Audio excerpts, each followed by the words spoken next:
Good morning, beautiful people. This is Pastor Eric, Associate Pastor at Lyndhurst Baptist Church on the west side of Indianapolis and Indiana State Chaplain for Broken Chains JC with the encouraging word for Monday, January 12th. And today we're going to be continuing our day by day with the Church Fathers devotional. And the devotion for today is entitled Revelation of God by Hilary of Poitiers.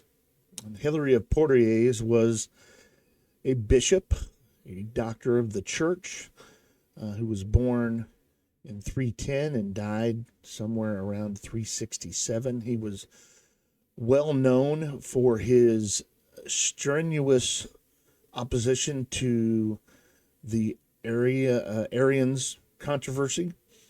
In the early church, there was a disagreement on the nature of God, and he was a strong advocate for the Trinitarian position. And yet at the same time, he also was one who cautioned other church leaders in their condemnation of people that they disagreed with. And tried to be a moderator for that, and tried to build bridges, even in the midst of defending orthodoxy. And today's scripture verse comes from the book of Daniel, chapter 2, verse 22. He reveals the deep and secret things. He knows what is in the darkness, and the light dwells with him. Hilary writes, our nature can't contemplate heavenly things by its own strength. We must learn from God what we should think of him. We have no source of knowledge but God himself. You might be as well trained in secular philosophy as possible, and you may have lived a life of righteousness, but although all of this will add to your mental satisfaction, it won't help you know God. Moses was adopted as the queen's son. He was instructed in all the Egyptians' wisdom. Moreover, out of loyalty to his race, Moses avenged the Hebrew by slaying the Egyptian who wronged him. Yet he didn't know the God who blessed his fathers. For when he left Egypt, afraid of his deed being discovered, he lived as a shepherd in the land of Midian. There he saw a fire in the bush, but the bush wasn't consumed. Then he heard the voice of God, asked his name, and learned his nature. Despite all of this, he couldn't have known anything except through God himself. We, in the same way, must confine whatever we say about God to the words that he has spoken to us about himself. And I love that admonition of Hilary that we should let God speak for himself. So when God speaks, we should speak of those things, but when God is silent, we should be silent about those things, at least in any sort of authoritative sense. And I resonate with this in my own walk of faith. I have been a follower of Jesus for almost 40 years now, and as with any relationship, have experienced tremendous heights as well as deep valleys and deep times of brokenness. And as I have continued this journey of faith, I find more and more that my spirit is in a place of moving out of certainty. And I don't mean that in a negative sense, as in what we see happening so oftentimes in today's culture, this idea of deconstruction where faith kind of goes out the window. But rather, one of the things, the traditions that I have been brought up in, and I was definitely discipled in a very evangelical tradition. And in those traditions, we value certainty. The Bible clearly says a phrase you hear quite often. And I'm not going to say that that's wrong or even, but what I am going to say is that God's ways are not our ways.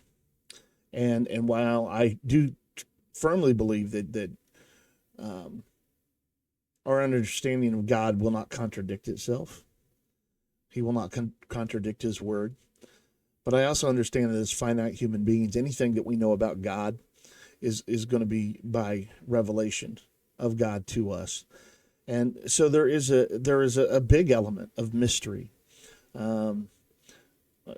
It's part of the reasons why I've been drawn to the writings of the church fathers and the desert fathers, is they understood that kind of, there is a mystical experience that goes beyond the mind into that soulless part of a person. And so Hilary is reminding us that as we approach the Father, as we approach that burning bush in our life, we should do so with reverence, with awe, with mystery. We should hold loosely to those things. Don't ever think that that we can put God in a box by our own particular theology or even by our own doctrine.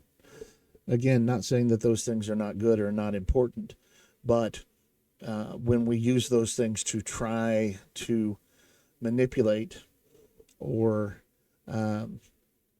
serve a God that we can control, they are no longer helpful and actually become become idolatrous. So we need to let God be God, and we need to approach Him with that sense of awe, with that sense of mystery, with that sense of something far greater than what we can understand, a transcendent experience. We love the Jesus as my best friend, and Scripture clearly says that he is closer to us than a brother. That is absolutely true. But I think, unfortunately, sometimes we have also lost the awe of God. We have lost the mystery of God in our familiarity.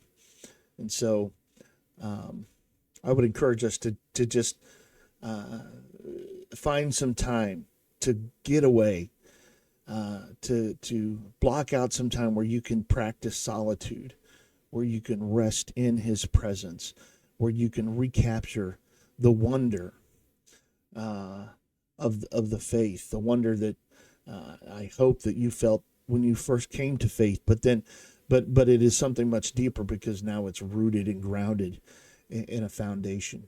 So let's go out there and let us approach the throne of God boldly, and yet with a sense of awe. And let us, I think if we do that, we will begin to really take seriously this idea that Paul writes about of us being ambassadors, because ambassadors are representatives of something greater than themselves. When we send ambassadors to other countries, they are representing the interest of the United States, which is obviously far bigger than any one person. And we are called to be ambassadors of God. And so let us have a big view of God, and take that role seriously. Let us be dealers of hope in an oftentimes hopeless world. Let us be nurse practitioners in a world that so oftentimes is in need of healing. I'm Pastor Eric, and that's your encouraging word for today. God bless.